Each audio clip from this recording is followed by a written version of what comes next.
So we'll take a few deep breaths and empty our mind.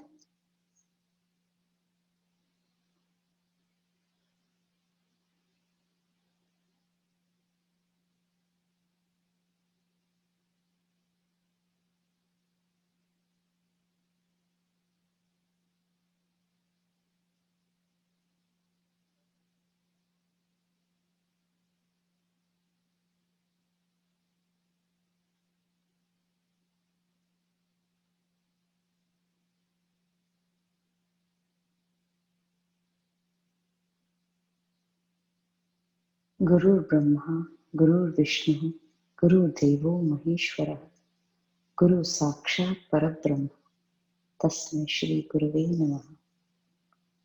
All glories to my Master.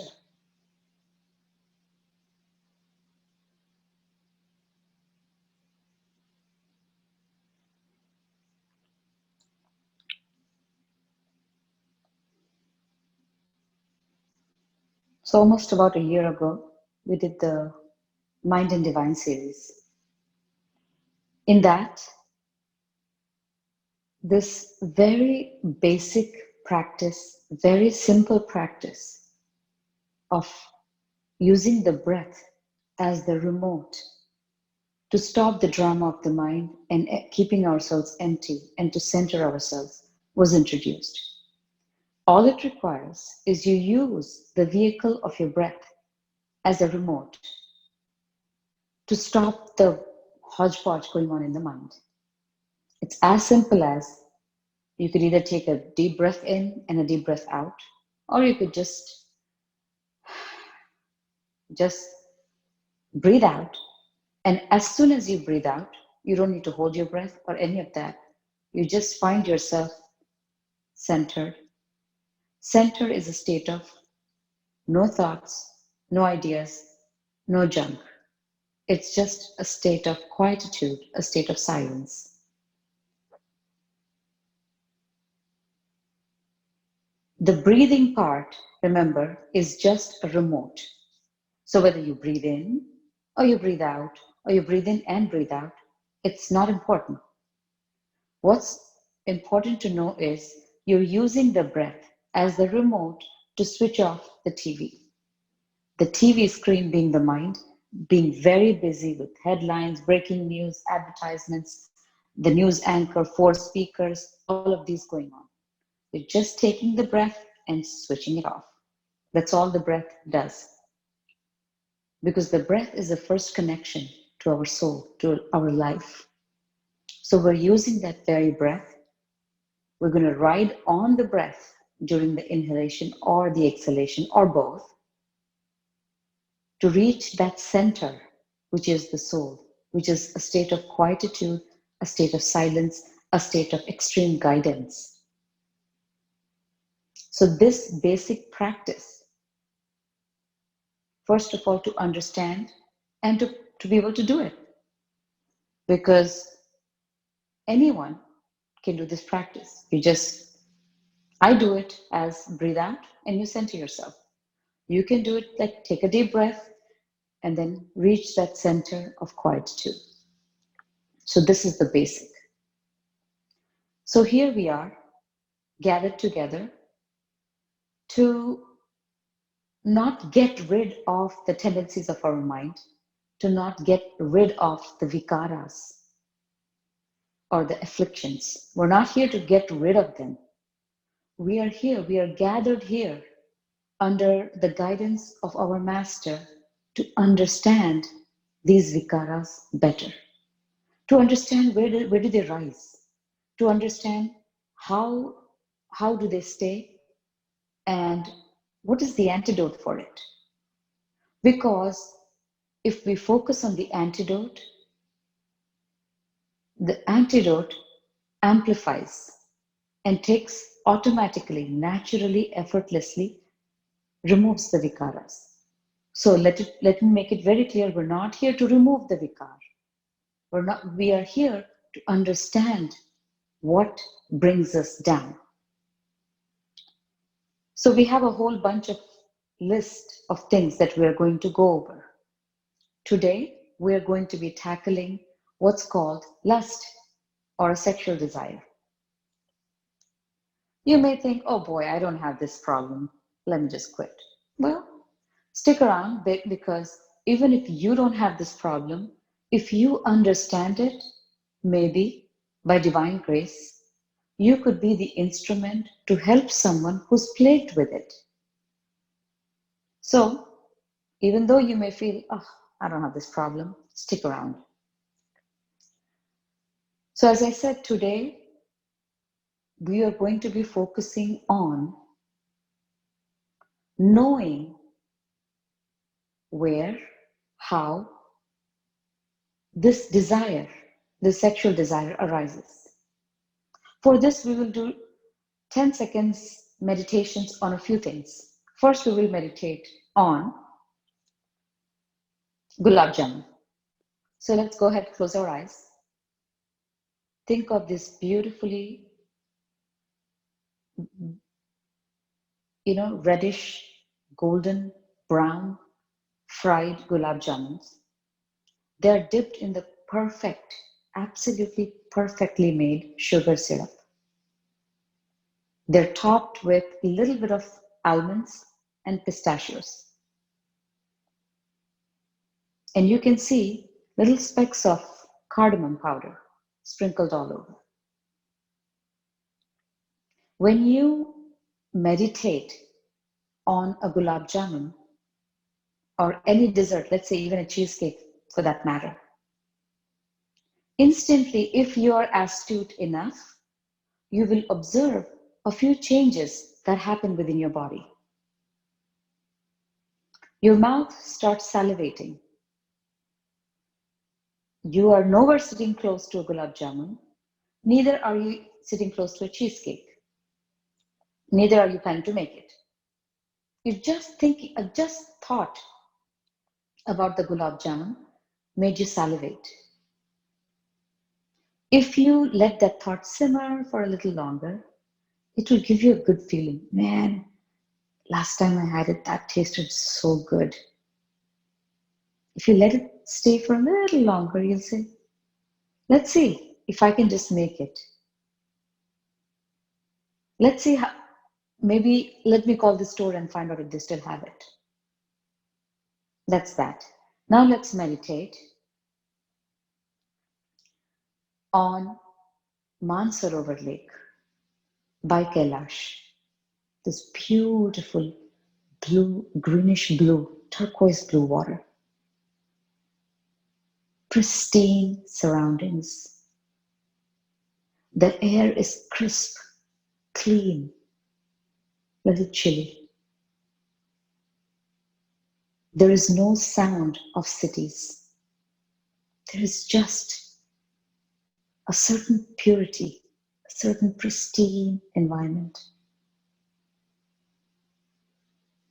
Again, if you're astute enough, you will see that your body starts aligning towards a very calm, a very silent, a very meditative state.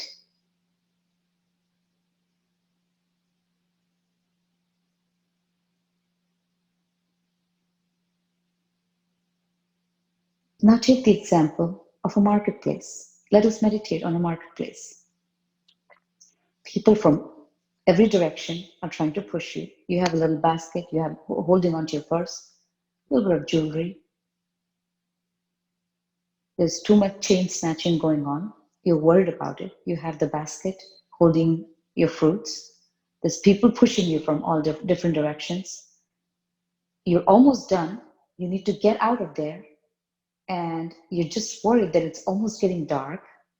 You don't know if you'll get a ride back home. It's getting dark. Chain snatchers and thieves are all over the place. And if you're astute enough, you will see your body starts again creating certain changes. Fight or flight response. You start sweating. Your heartbeat starts increasing a little bit. A sense of fear, a sense of worry starts to take over. What I'm trying to get at is a thought creates certain biological reactions, certain physiological reactions. Whether the thought is of a gulab jamun, whether the thought is of Mansarovar Lake, whether the thought is of a busy marketplace, every thought creates a certain biochemistry within us. Similarly, let's say you're watching TV and an intimate scene, or just a man and a woman holding hands, just comes on the screen. Instantly, that thought creates certain biochemistry within you. The biochemistry created when you think of a gulab jamun, no doubt it's a little different from the biochemistry created when you watch an intimate scene. When you watch an intimate moment on the TV, the biochemistry is different. But if you really break it down and if you come to the basics, it is just a biochemical reaction. It is just pure biochemistry. That's all there is to it. Now, whether the thought is of a marketplace, gulab jamun, mansarovar, or a sexual thought, they're just thoughts. What you do with those thoughts is where you will end up. You have the thought of a gulab jamun. It brought you some amount of pleasure. Just thinking about how it would taste to take a bite of that gulab jamun. Perfectly fried, perfectly mixed up in that syrup. It's perfectly soaked up. It's got the almonds, the pistachios, the cardamom powder. It's giving you a certain pleasure because you're diving deep into the thought. Similarly, there is any sexual desire. It's just a fleeting thought that just comes like the thought of a marketplace or Mansarovar or any other thought. It's just a thought. Now, what we do with that thought is what is going to be the future of that thought. If I think of gulab jamun and I say, let me call the Indian grocery store, see if they still have it. Or let me call this sweet place and see if they're still open. Oh, nothing is open. Let me see if there is an online recipe that can be made easily because I'm not really good at that. Well, no. Let's see, what are the mistakes I'm making? You see, I'm already deep into that thought. I'm taking that thought and making into an action. So whether I'm thinking of, let's say, I'm watching on the TV, they're showing Kailash, they're showing Mansarovar, they're showing some yogis meditating. Instantly, that thought will create a certain quietude, a certain calm, saying, you know what? Boy, I would love to meditate like this. So it's just that, a sexual desire. We have called it a sexual desire, a lustful thought. It's just a fleeting thought. What you do with that thought, that's a whole different ballgame. So the first thing we need to understand, remember, we're not here to get rid of any desires. We are here to understand the basics. And the basic is every desire starts as an innocent, fleeting thought. I call it innocent because it's a thought. It can just come from anywhere. It could be of anything. It doesn't matter. Our conditioning, our social conditioning helps us label the thoughts as good and bad. They're just fleeting, innocent thoughts. Our conditioning says, how can I think this way? This is immoral thought. The moment you apply any amount of resistance to the flow, resistance always amplifies it. Let's say there is water flowing, right? Let's say You have a little pipe let loose, and there's water just flowing. And you take a big rock and you place it. Instantly, you create this thing called rapids. There's a turbulent flow of water at that spot. And that's what causes the river rapids. Without any obstruction, without any resistance, when the water just flows, it just flows. So denial or resisting a thought magnifies it. So the first absolute, and these are just the basics that we're going to apply to everything, because everything begins as a thought. And we'll dive into anger further, but anger is purely a thought that this is what I think, and I think this is right. Whatever the other person is thinking is not right because it's not aligning with my thought. That's the thought. You have a certain idea of how things need to be. The other person is not aligned with it. You get angry because you are hung up on your belief that my thought is right. So, negating the presence of a sexual thought magnifies it. But if, let's say, you're watching TV and you happen to chance upon an intimate moment, intimate scene, if you accept the scene for what it is, instantly the resistance is gone. Saying, oh my God, I shouldn't be watching this. Let me flip the channel. Oh my God, what are people going to think about this? All this is subtle resistance. You didn't choose to switch on the TV just to watch that. It happened to come on. You're just there. So we really have to downplay this whole, this whole muck that we have created about, oh my God, these are intimate moments.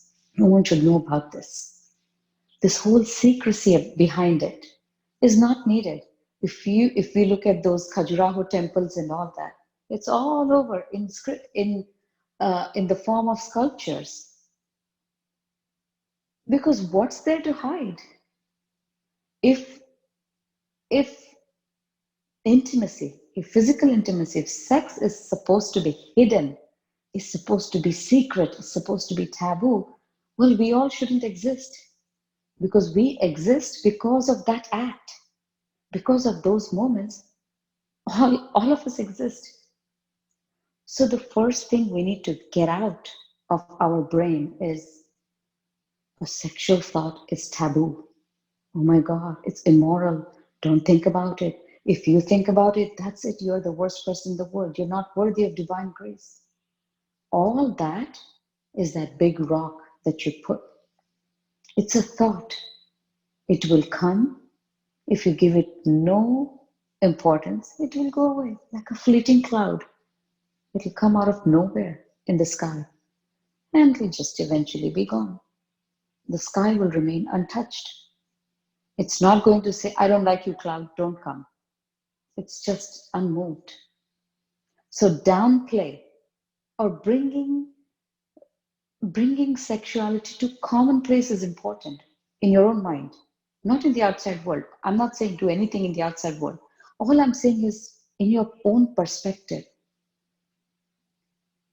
this secrecy, this hidden, this something, oh my God, something in the dark, something behind walls, this perspective needs to be given up because you existing as a full grown adult walking around is the product of that act. How can that act be taboo? But our society, and I was listening to Swami and he was saying, on the TV, if there is a violent scene, we are perfectly fine sitting and watching it. As soon as love is being displayed, instantly we're uncomfortable.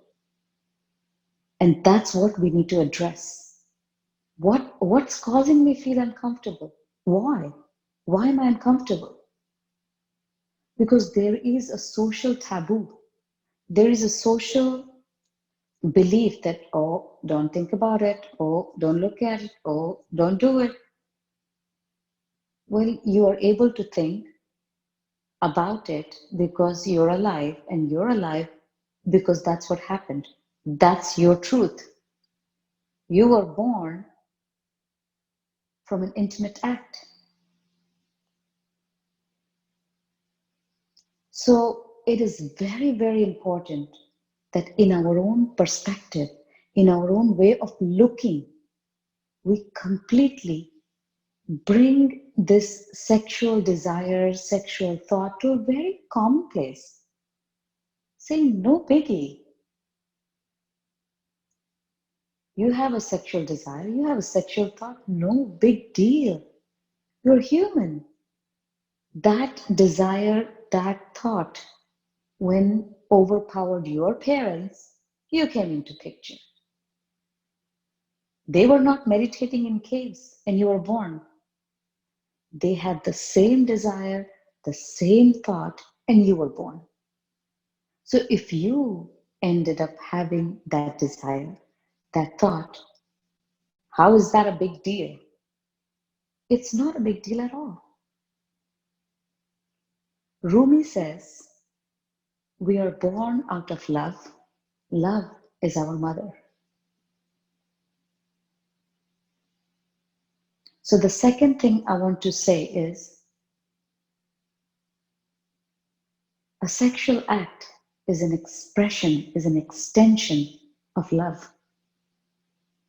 So it has to be looked upon with certain amount of reverence, with certain amount of respect,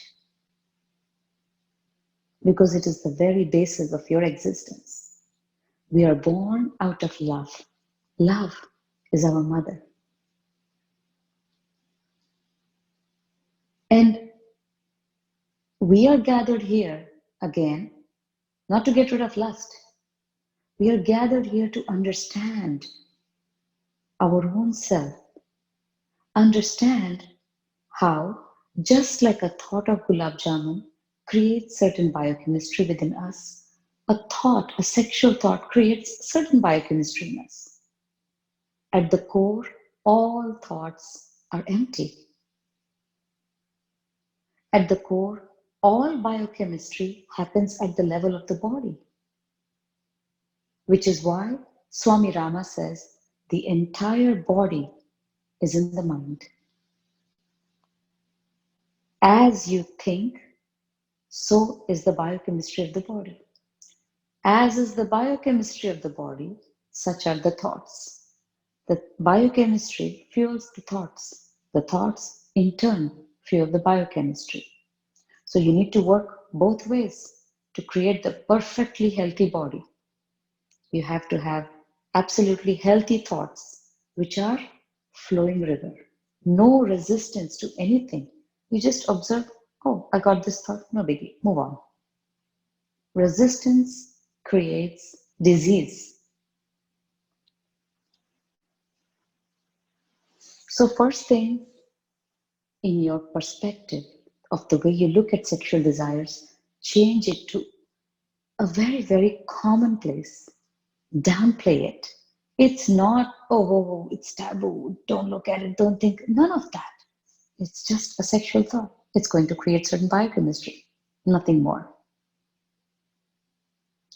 Second, know that all thoughts are just empty, devoid of essence.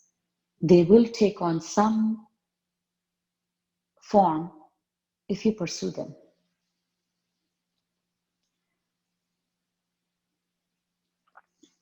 And acceptance.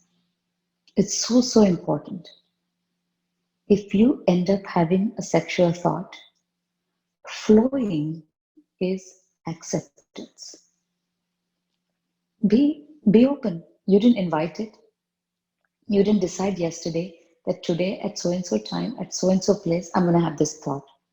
The thought has just come. It's perfectly fine. Okay, I just got a sexual thought. No biggie. Because the mind dwells in secrecy. Oh, tell me a secret. I want to know the esoteric meaning. Tell me some esoteric practices. I want to know. It doesn't want to know what's there. What is right in front of you is the truth, the present moment. But mind says, nah, give me something more complicated. I want something hidden, some treasure, some secret mantra, some secret meditation. It doesn't want to be situated in the present moment, which is the truth. It wants complicated stuff. So, the first thing when you identify that you have a sexual thought is total acceptance. Okay, I have a sexual thought. Because my parents had a sexual thought, I'm here, no biggie. I have a sexual thought. Total acceptance and downplaying it, which means it's okay. I'm human. I just got a fleeting thought. What's the big deal? Without attaching emotion to it, emotion of guilt or, oh my God, I can't believe it, moral, immoral, none of that crap. Just take the thought for what is. Just look at the thought. Treat it like any other emotion. If you meditate on a marketplace and being chased by a thief, your body will undergo certain biochemical reactions. Your muscles will get in a position to attack. They won't be flex. They'll be flexed. They'll be like, I'm ready. Your heart is racing to pump blood wherever it needs to go. You're sweating because the flight and fight response is going on.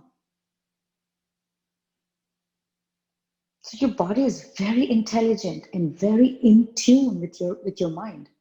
Whatever you think, your body is manifesting it.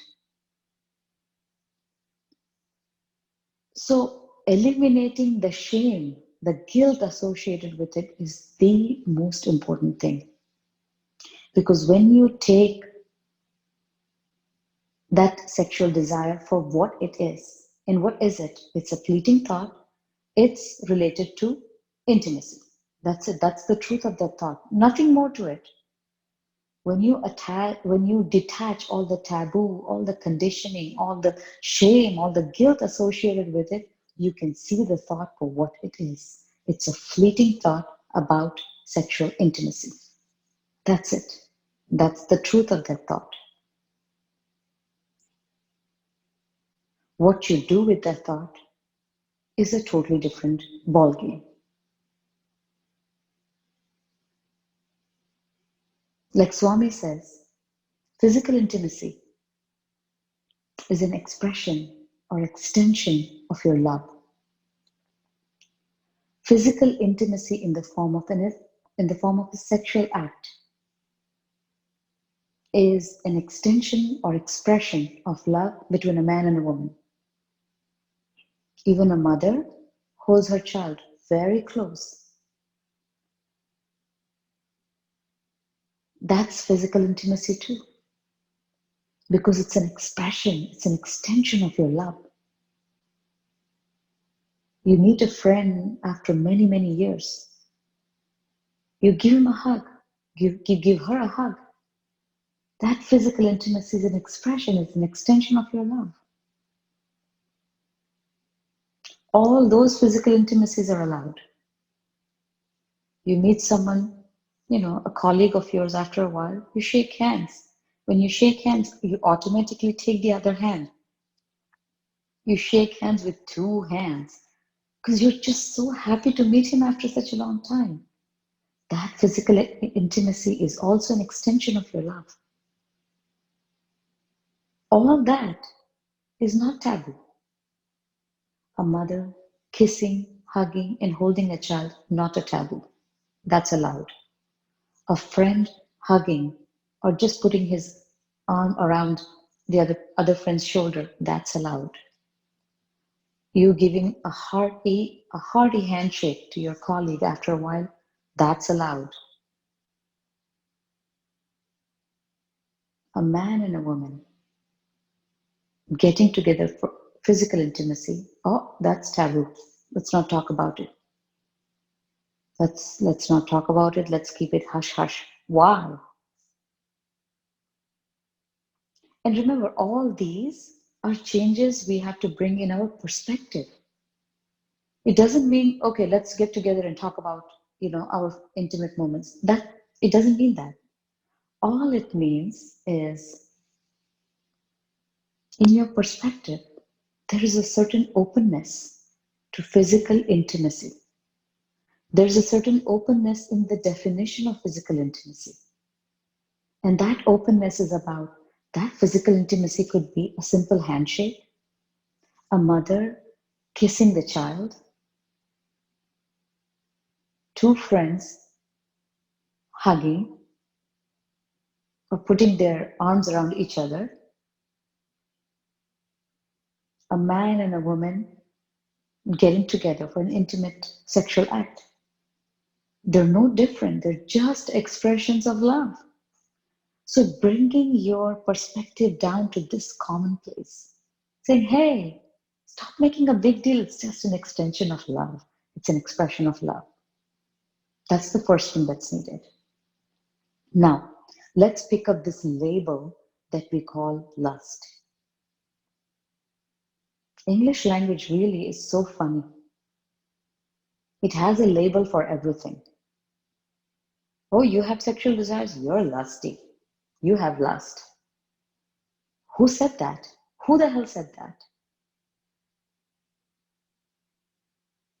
If a person has no knowledge, has no guidance that, hey, it's just an innocent thought about physical intimacy, and is being fueled in the society that we live in, wherein sex is taboo. Oh my God, don't talk about it. Be hush, hush, hush, hush, hush, hush. What is that person ought to do? He is plagued with these thoughts because the mind is dwelling in secrecy. Mind loves, esoteric, hidden, not known to people. Mind loves that. That's the natural state of that mind, an uncultivated mind. And this person is plagued because the mind is running towards this secrecy, living in this society wherein this taboo has been created. And there we go. From that great English dictionary, we pick up this word, lust. Oh, you have lustful feelings. You're a lusty person. Imagine the plight of a person like that. How can he or she not be plagued with guilt? Just because the society thinks it needs to be hush hush from the very beginning. We didn't know about it till Swami mentioned all these things. I have had moments where I'm in front of the TV with my parents or with other people, and all of a sudden these scenes come and we don't know what to do. It's so uncomfortable. But now, when I watch movies with my son, even in cartoon movies, they show expressions of love. And he gets very, very uncomfortable.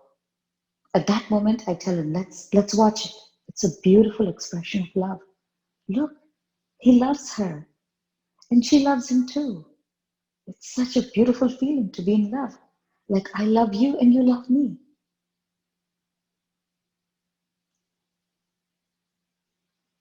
So, breaking off this conditioning starts with understanding the conditioning.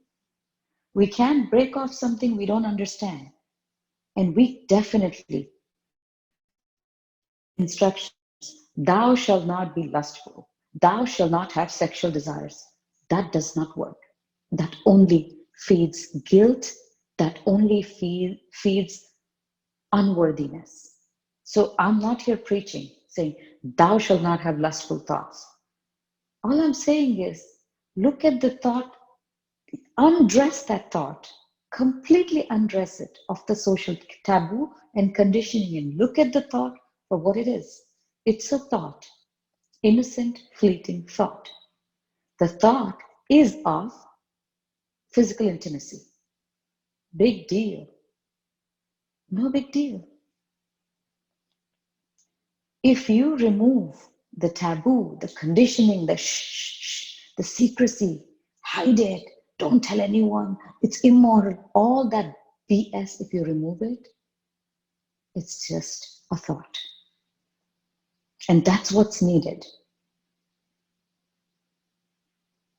And these changes ought to be brought in your mind, in the perspective. The mind needs to be told, hey, relax. There's no secrecy about it. This is the very reason I'm here. It's good. It's okay. It's just a fleeting, innocent sexual thought. So this word lust is a label, given to people who have never been told by anyone that, hey, this thought is an innocent thought. It's just a thought. Because since many, many lifetimes, this conditioning, these tendencies have been made that it is hush hush. Keep it to yourself. Don't tell anyone. It's immoral. It's to be done in the dark. It's a bad thing to do. The mind slips in that. It just needs to be given a new groove to slip into.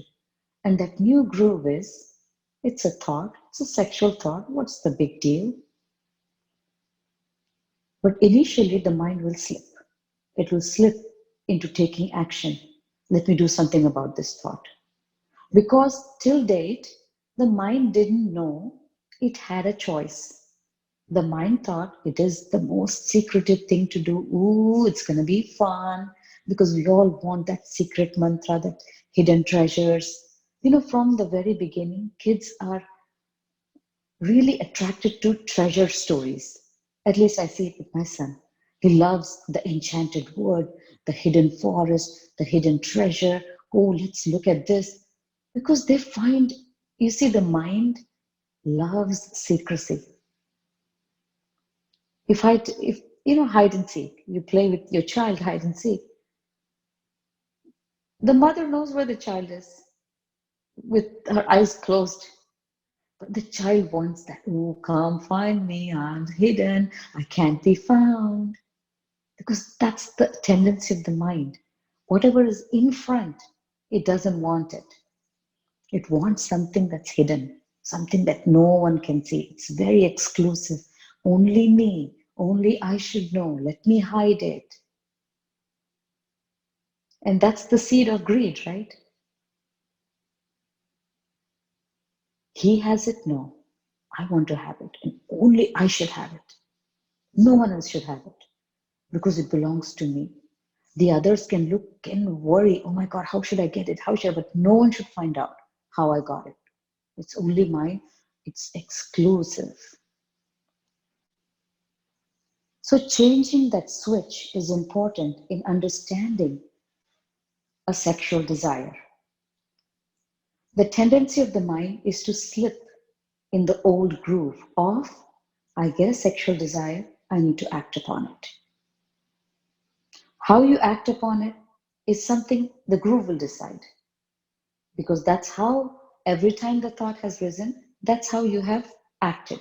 So your groove decides what you do with that sexual thought. And there could be many, many ways. There's self-gratification. You go online and watch some porn, you get warm with your wife or your husband, many, many things. Depending upon your groove, you do it. And no one in these three worlds can come and say what you're doing is wrong, because free will is given to all of us.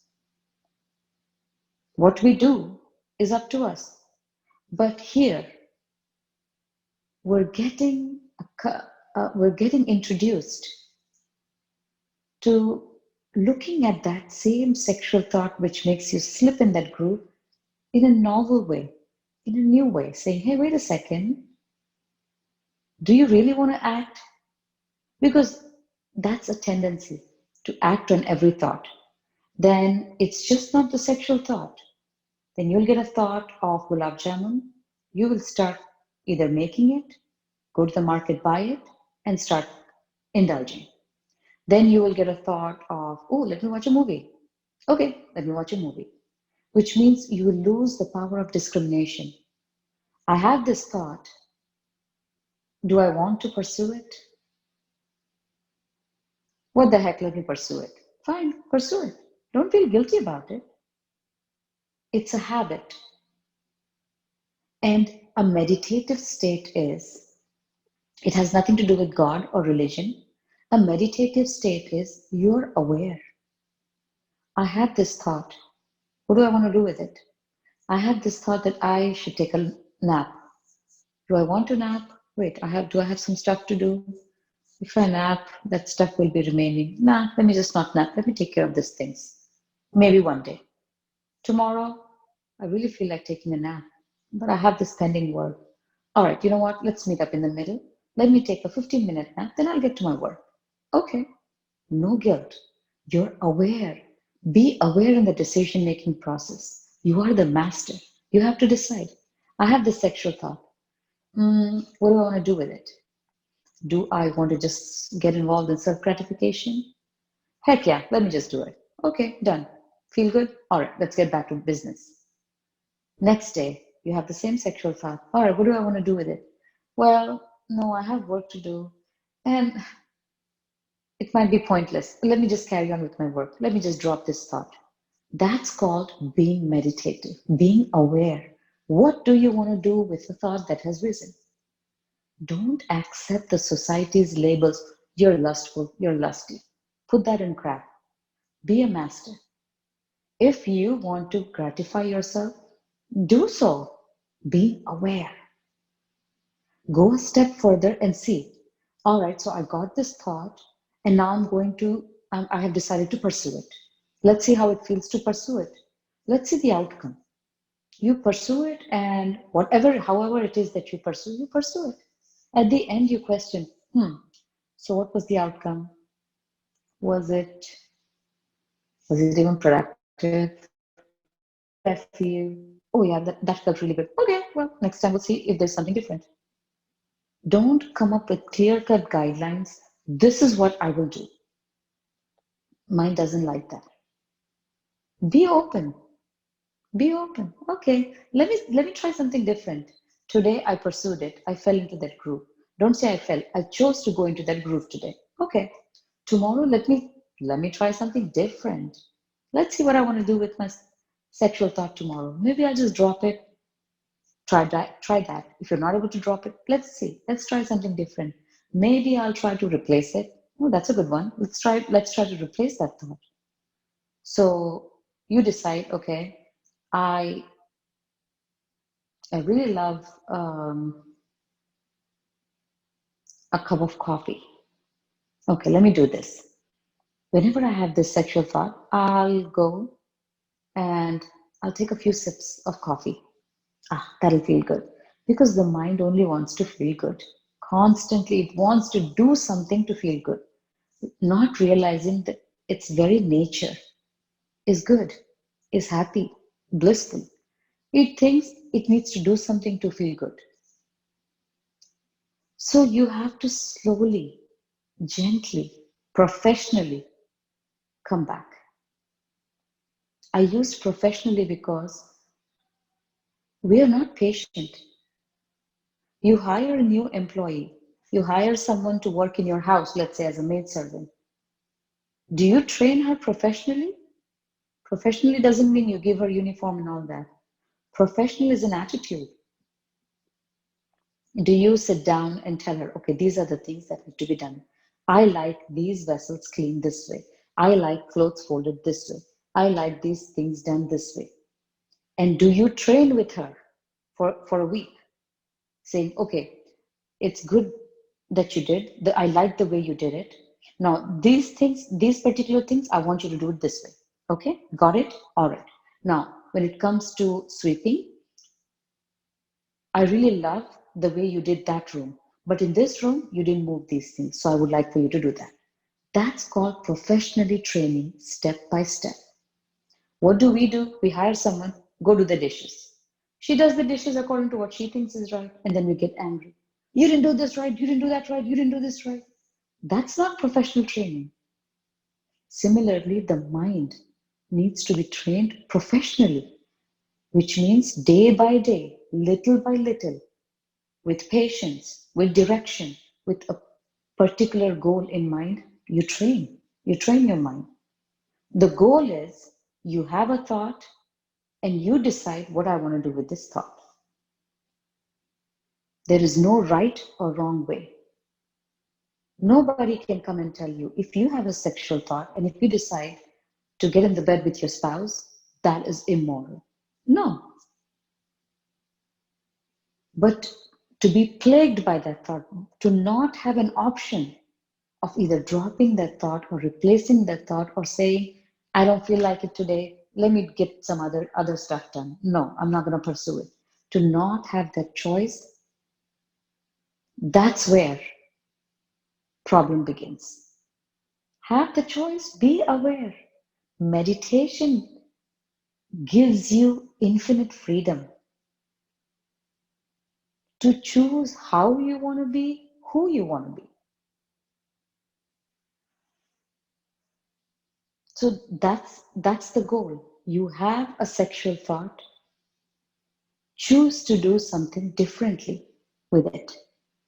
First, know that it's no big deal.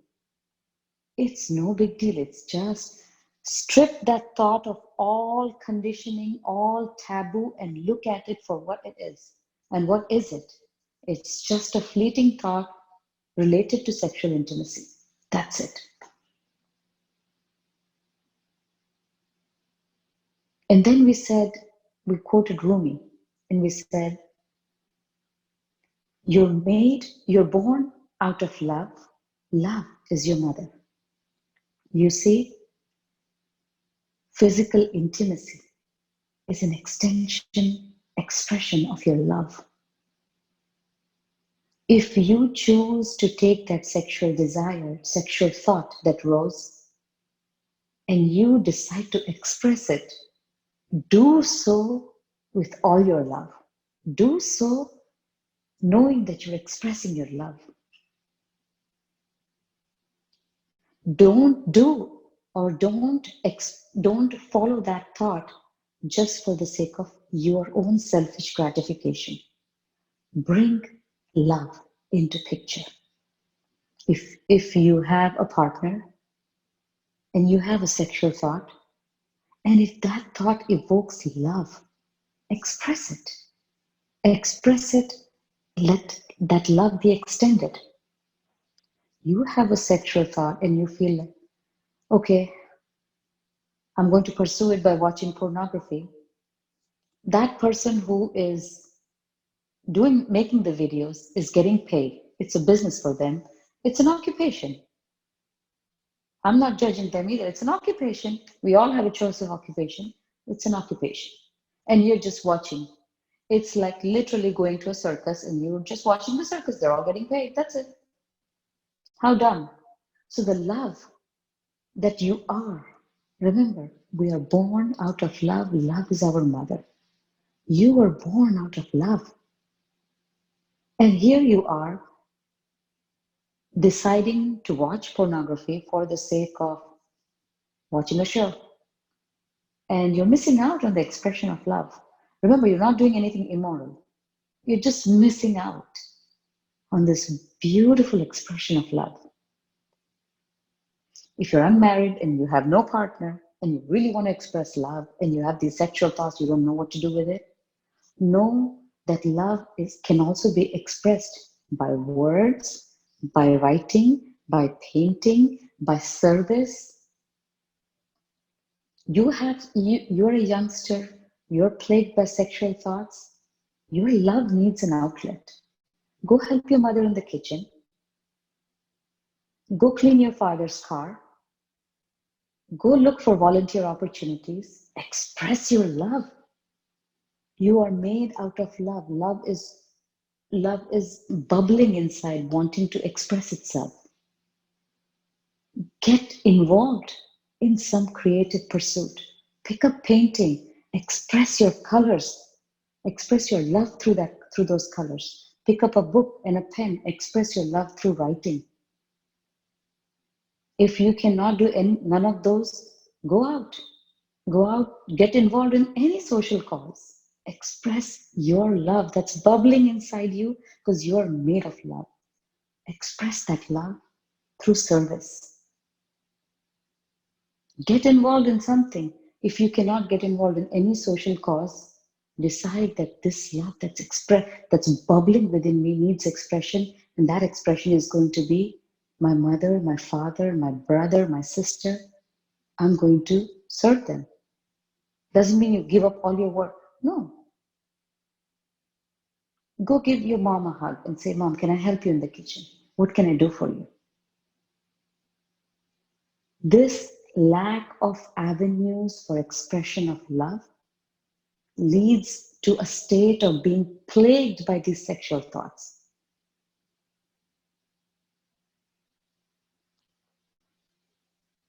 So, I don't want to keep on going. First,